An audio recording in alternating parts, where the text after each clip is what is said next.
อดีตจ่าทหารเรือเพิ่นมีการน้อมนำปรัชญาเศรษฐกิจพอเพียง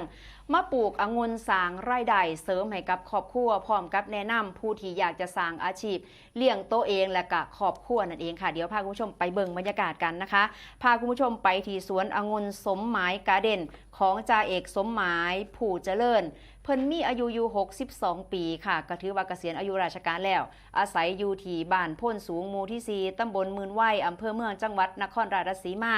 ปัจจุบันเป็นพนักงานบริษัทเอกชนแห่งหนึ่งนะคะซึ่งอดีตก็คือเคยรับราชการเป็นจ่าทหารเรือผันตัวเองที่ใส่เวลาว่างในวันหยุดมาปลูกองุ่นตามความชอบของเจ้าของที่มัก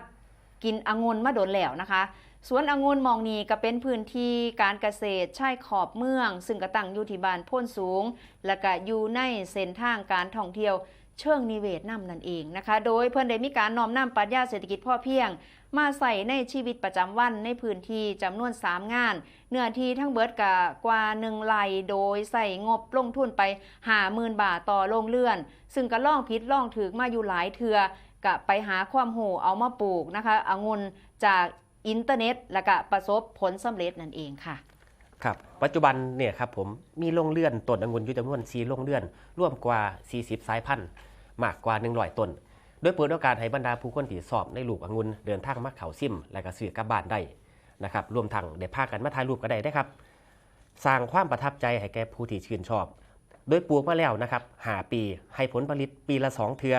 และจำหน่ายองุ่นหลายสายพันธุ์คากันเพียงกล่องละ200 บาทนะครับซึ่งใน1 ปีนี้สิสามารถเก็บผลผลิตได้2 ล็อต